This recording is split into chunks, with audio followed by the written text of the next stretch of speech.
Welcome everyone to today's webinar, The Secrets of Copilot Success, How to Connect Your Data and Master Copilot.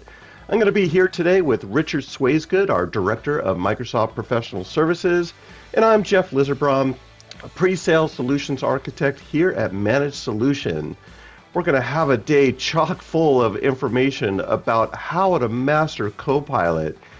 And hey, by the way, these things aren't really secrets. They're out there. But you know what? I want to use these images anyways because I like to use DALL-E 3 in the back end. So kind of fun there, but let's get on to it. So for today's agenda, we're going to be talking about a lot of things, really in no particular order, but mainly how to make data connectivity simple using Copilot. All of that leads to other things like leveraging AI for business excellence. We're going to show you some practical steps to mastering Copilot and Azure OpenAI in a secure and compliant sense. And also, let's touch on some real-world applications. Now, through today's session, you're going to have that opportunity to hit that Q&A button in Zoom to ask your question, and we'll answer it live on today's session. Additionally, about midway through the presentation at the bottom of the hour, we're going to open it up so you can come off of mute, ask your question, raise your hand, hit that little raise hand button in Zoom, and we'll take your question live. Well, let's get after it.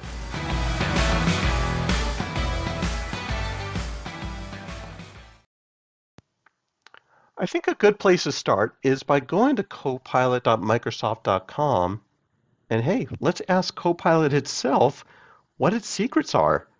Hey Copilot, tell me some secrets about how I can deploy Copilot successfully within my organization and give me up to 3 different use cases. So here we go. Let's see what Copilot knows about itself. Wow, it's spitting out a lot of information here. And this is good stuff. I mean, there's some things that we know, obviously, but there might be some things that we don't know about it.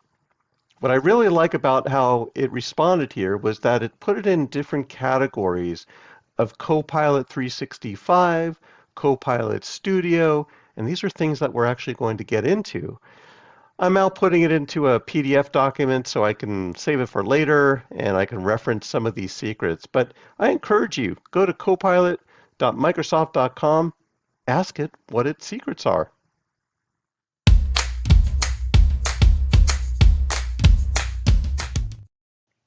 To recap what we talked about in our last episode was that there's really 2 main types of Copilot. There's Copilot for free, where you must bring the data to Copilot, and there's Copilot for Microsoft 365, where Copilot brings the AI assistant to you no matter what tool you're leveraging. Now, there are some few iterations in between. Copilot Studio, for example, has a few different iterations in order to build chatbots, in order to do things for your organization that helps it more on a scripted basis.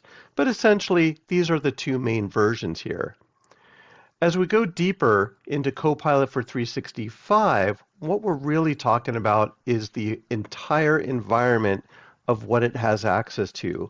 And last time we spoke about using prompts to get effective information back, and how these work is over a secured link. A user will prompt for information. It's going to go to the Microsoft Graph, which is your context, your content, emails, files, meetings, chats, all of those things. That's what's going to do the pre-processing and give you the semantic index. Now the third step is it goes out, it modifies the prompt, and it goes to the large language models within Azure OpenAI, and it follows responsible AI to make sure that it's giving you a proper LLM response. LLM is large language model response. It then goes back to your graph, it does post-processing, which ends up giving you your response and your application commands and so forth. Now, we said it all does it through secure links, but there's yet another area where Copilot can reach out to get data and do some different things for you. One thing is Everything's contained within your Microsoft tenant boundaries, but did you know you can actually use plugins with Copilot in order to reach out to other applications?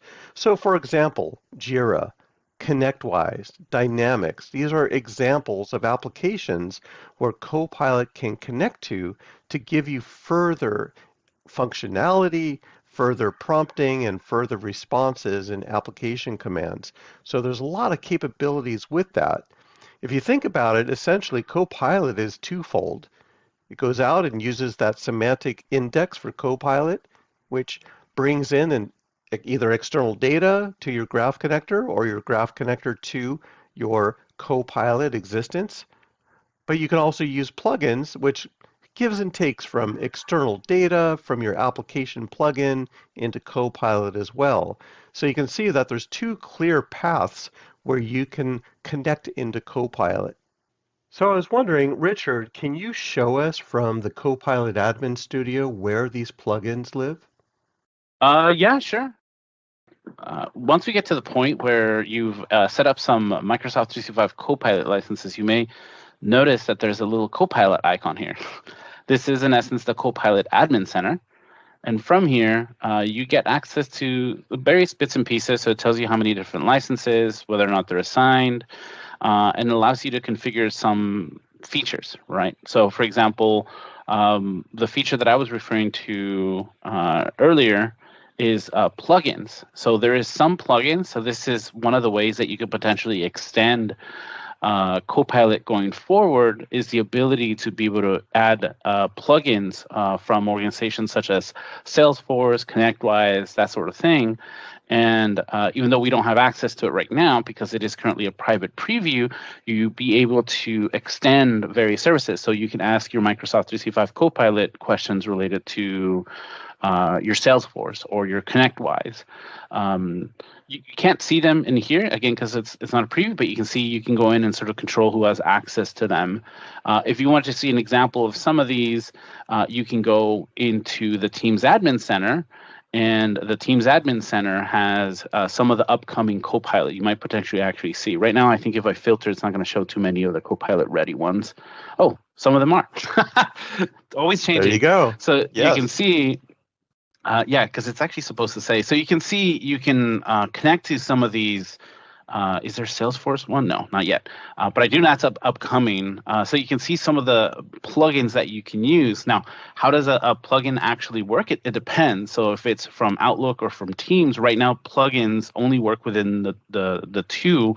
The Microsoft ones do work within the Microsoft 365 chatbot. The difference between that is whether or not it shows up under, how do I go to my home screen? Is it here? Yes. It's the difference between whether or not it shows up here or whether or not it shows up in your Outlook or whether or not it shows up in Teams. So if we go back to the Admin Center, you can see host products. The ones that say Microsoft 365 will show up as a plugin here, and you can see the little context right here. Oh, sorry, not that one, that one. You can see right now we just have the web content plugin, but as additional plugins come in, you'd be able to kind of toggle and say, hey, I want to connect to the ConnectWise Sidekick, or I want to do the Salesforce plugin, and this allows you to extend it. If they're only within Outlook or in Teams, it depends on the functionality. For Teams, a lot of that, it just depends on how that's built. The ConnectWise Sidekick, for example, allows you to have personal chat, and you can just chat like a one-to-one chat, except it's your ConnectWise Sidekick. So if you're using that kind of stuff. So this opens up another opportunity for you to extend Copilot without necessarily having to do graph connectors. That's sort of the nice benefit. There's some cons, and unfortunately, if something is a plugin, it interacts only with a plugin. So you can't, for example, have the ConnectWise Sidekick data and the Confluence cloud data sort of interact with each other. But it does allow you to extend into that pretty easily. So if you wanted to, for example, ask, hey, what are the top 10 tickets for this client?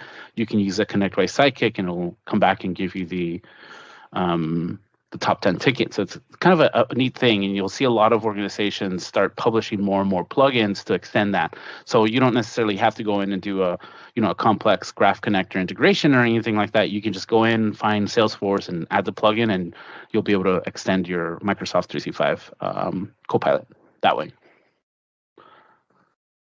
That is so Cool. cool. Awesome. Yeah, that was a great overview. So that's cool. So you are also showing me that in Teams itself, that you can actually go to the applications within Teams and click on Works with Copilot, and you can see all the applications that are compatible within Teams that are going to work with Copilot as well. So lots of cool stuff there. That's a good way to also look for additional plugins.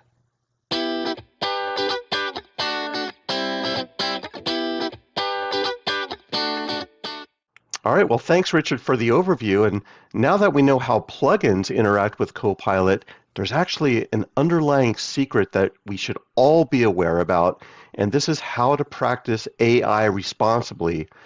Now, managed solutions methodology, we follow what's called the 6 Cs, as you can see here: collect, cleanse, condition, comply, compute, and connect. And we're going to dive into this a little bit later. But Richard, can you show us, like in real life, how to apply good security, good compliance when implementing Copilot? So let's talk a little bit about what to do once you're planning on doing a little bit of, you're planning on using Copilot. You want to make sure everything's sort of working appropriately. The first thing I generally recommend, if you haven't necessarily gone in, is to go in and go into your security or compliance center and take a look at your secure score. If you haven't necessarily done any sort of the due diligence, I do recommend starting off with a security score before you do anything. Just go into the secure score and see what you've configured, what you've done. And so the secure score, and this is a demo tenant, so you can see it's actually somewhat of a bad number. 25% is pretty low. I mean, it's not the worst score that I've seen. You're probably aiming, depending on your specifics for your organization, you probably want to achieve somewhere between a 40 to a 70%. But if you go in here, and it'll bring up a lot of sort of best practices just in general on how to secure your Microsoft 365. This takes into consideration what workloads you've turned on. So if you're not using SharePoint, if you're not using Teams, as you can see, this one is missing some of the different kind of categories, mostly because this is a demo tenant, so it probably doesn't have a lot of things turned on. And so I recommend starting off by taking a look at these kinds of things. These are best practices like multi-factor authentication, conditional access policy changes. So you can go in here, you can kind of click on view all and see them sort of listed, and you can see sort of their value point. Some of these are higher priority, some of them are lower priority. And so this is a good conversation point. If you haven't turned on MFA, and to be frank, I feel like that's probably the number one priority, I would say, for most organizations. If you're not currently using MFA in some form, I definitely do recommend that. Protects you from so many different things. So go through this, and if you're unsure what some of the things mean, then you can always kind of reach out to like a trusted partner, such as Managed Solution, and we can certainly kind of help you through that. If you go in here and you're pretty comfortable, and you feel like, hey, maybe I'm hitting a 70 or a 60 or an 80 even, and you feel everything else is going to be, not stuff that you can currently work on, then there's other things that you can do, right? So the Microsoft Secure Score, this sort of tells you the overall sort of system. Once we start getting a little bit into the nitty gritty, this is where I would go in and start finding out how your data policies are. So security, there's two different kinds of compliance portals. The first one is a security.microsoft. That is a security portal for you to look into any things related to data management or data governance. You'd want to go into the compliance admin center over here on the left. Now compliance, I was going to say compliance is really what we're talking about with Copilot, because we don't want Copilot to really kind of learn off of our data. Our data should be protected, but at the same time, we don't want users in an organization to be able to search or prompt for information only to come up with some sensitive information, right? So information they shouldn't have. So yeah, I'm sorry, I wanted to just interrupt there, but I want you can continue on that context. Yeah. And looks like we have a trial here. So this is the compliance portal. This gives you some general information if you've done a compliance manager assessment, and I can get into that in a little tiny bit. But from here, you can see various kinds of alerts and notifications. This is a demo tenant, so as you can see, it probably doesn't have a lot of things in there.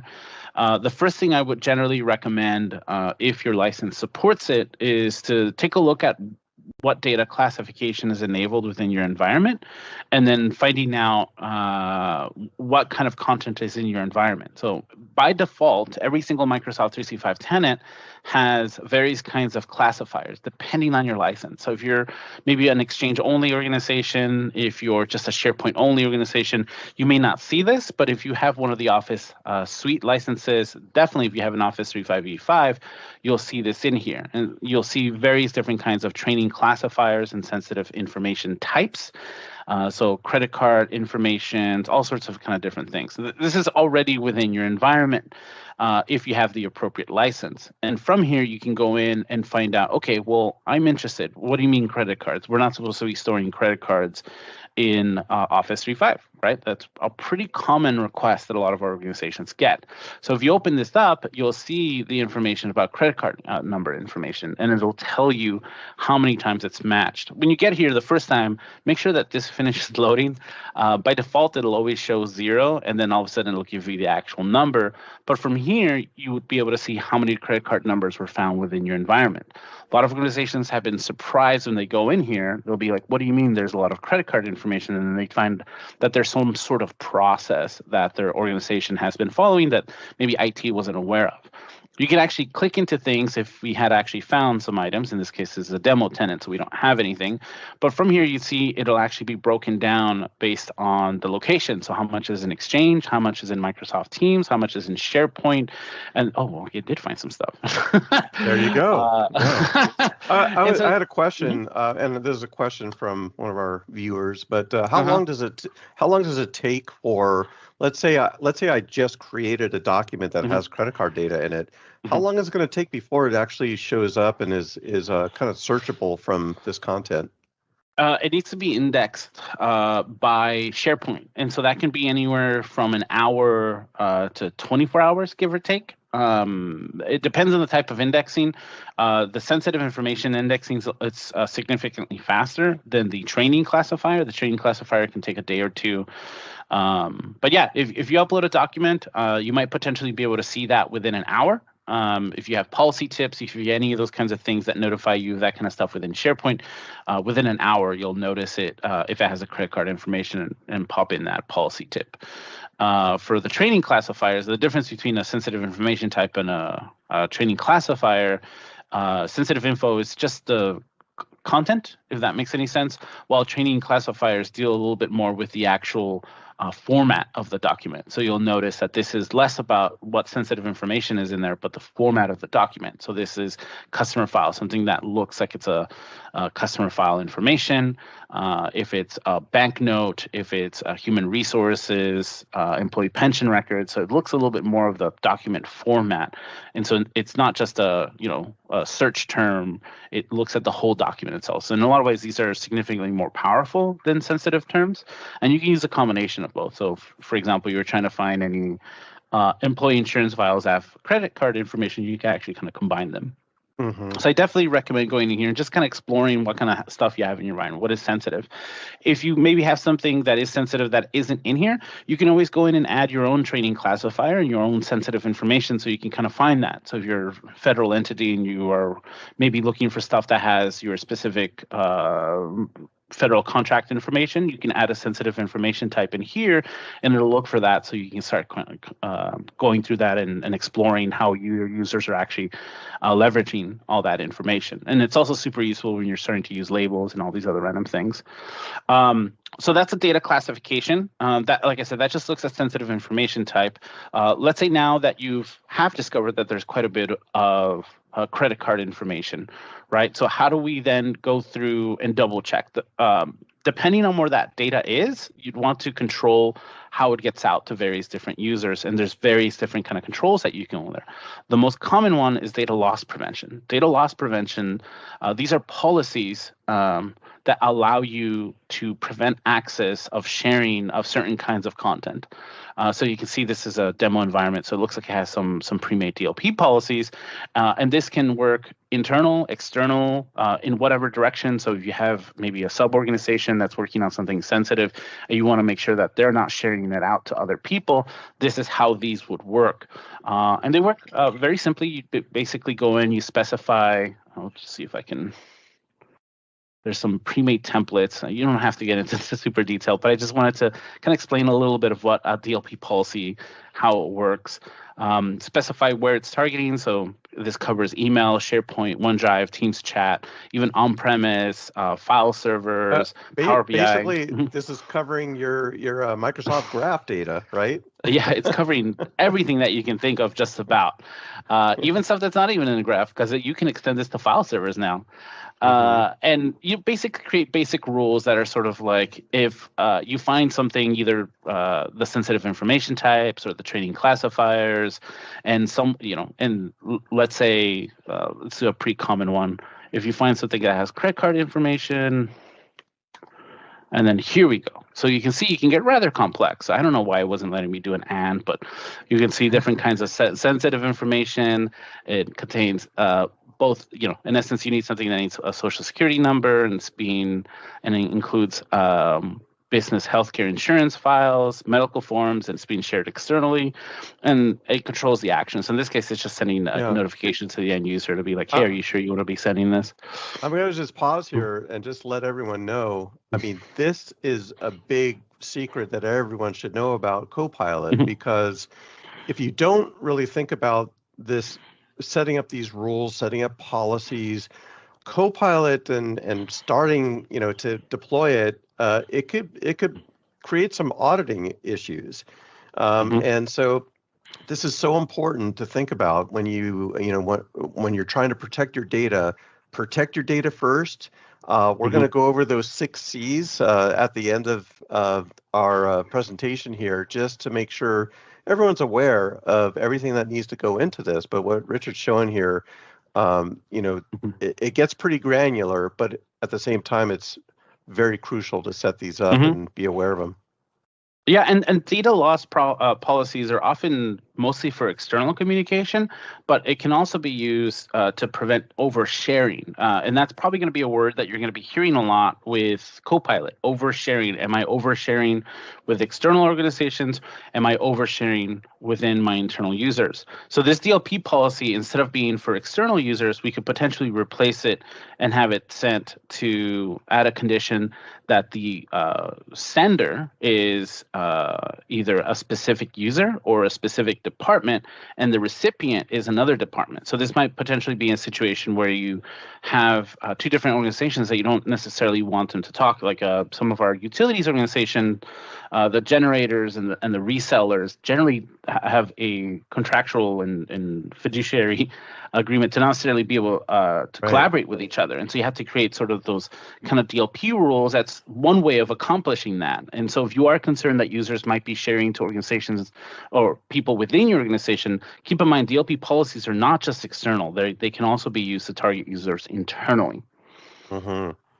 There's also a lot of ramifications if your organization, say, is like a multi-tenant organization. Yeah. Right?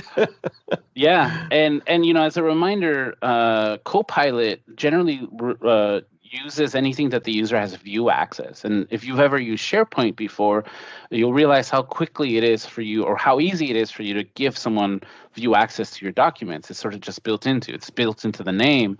And so setting up DLP policies, getting a little bit more complex and doing some of the information barriers, which allows you to do some more kind of complex team-based separation, or setting up those DLP policies when it's targeting specific domains, really allows you to kind of control a little bit of your document sharing and email sharing to prevent that sort of oversharing that often happens with how easy SharePoint and email is to use, and Teams for that matter. I think soon you'll probably hear a lot of organizations talk about Teams and chat messages.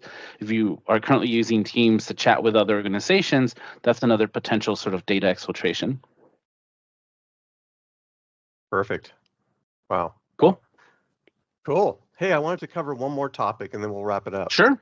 So now that we've talked about some of the Copilot secrets, and we've actually asked Copilot some of its secrets, I'm looking, in this upper right, and it shows protected. I'm signed in with my corporate account, right? And So I feel good that my data is protected. It's not going to be shared out to learn, to have Copilot or generative AI learn on my data, which is a good thing.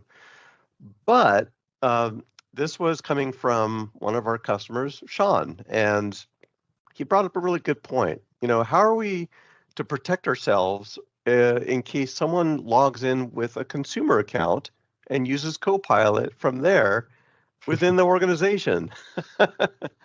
And so I was thinking, like, what is he talking about? And it actually can happen where someone inside the organization uses a consumer live account, Hotmail, Outlook.com, and there's free Copilot with that. And the thing is that now you're not protected. You could bring in some corporate communications or corporate data and ask Copilot on that data. So there are ways actually to enforce organizations to not go outside. And so one of the important articles and one of the secrets of here is really talking about the commercial data protection that comes with Copilot and some ways to further protect your organization. And one ways is to not only perform some PowerShell techniques to do so, but also there's some DNS techniques right here. And so adding certain CNAMEs to your organization to really, like, if users are being or maybe they're going to Bing Enterprise to do some chat there, which is now Copilot. From a consumer perspective, you can actually instruct your DNS to redirect them to the commercial aspect of Copilot and protect the data that way. Richard, did you want to expand on any of that thought? Yeah, so I mean, it's a common request if users are using corporate laptops, corporate devices, and you're concerned that they might be using, Bing in personal instead of kind of signing into the corporate. You can do these. Sending in the CNAME basically forces the user to sign in. I think there's also some controls that you can do within the Edge browser. I think that's a little bit kind of further down. And so definitely things that I would kind of recommend. I think there was a little link, or maybe not. I don't remember, but there. Oh yeah, there it is. So Yeah. you can see how you can go in and manage some of the other settings, because I think Copilot's also available in the Edge browser. And these kinds of things are, I kind of follow, that falls under the shadow IT sort of realm of things. What kind of services your users are using. Unfortunately, there's a bunch of other kind of tools out there. So if that is a concern, or you're concerned that users are using personal accounts to use Copilot or using third-party AI services, I do recommend, following some of the stuff that's in here, but as well potentially do sort of a shadow IT assessment to see what kind of stuff your users are currently doing. You may not be aware of what tools and services, and there's ways that we can collect that information. So we can have those kinds of conversations to be like, hey, did you know that 200 of your users are accessing Gemini, which is Google's, in essence, a version of Copilot. And then you can have conversations that way. You can kind of block them the same way if you don't want them to be using, or formally sanction them and do some kind of training and stuff like that. So just kind of keep that in mind as, all these AI tools are going out there. I do definitely recommend having a little bit of sort of corporate governance on your users' devices so you can kind of control what they have access to. Well, Richard, thank you so much for giving us an overview of really how to be responsible before we deploy Copilot corporate-wide. Now, nothing's really to stop us from deploying it in a pilot mode and getting, a few Copilot licenses to users to kind of have a look around, but it really should be in the background and in your back thought to think about how to protect your data, how to keep it compliant. And we do this by doing the 6Cs process. Collecting data, stage one. Hey, there might be some scattered data all over the place. Let's find out where it is. Let's try to centralize it, and let's try to locate it and tag it. Cleansing the data. Hey, there's probably going to be a lot of duplicates. We want to maybe clean up that type of environment so that there's less duplicates, less errors, And then on to the third stage, conditioning. This is where Richard went into showing you all of those kinds of protective policies that could be applied so that your data integrity is secure. Comply, stage 4. This is where we're assigning additional tags, making sure that the compliance is relative to your organization. Stage 5 is actually the fun part. Let's now put AI to work. Let's put the compute into AI and Copilot and start deploying and let it learn on those algorithms on your data so that within your organization you have a much better experience. And stage 6, those plugins. Let's connect up those plugins to get additional information out of Copilot for you.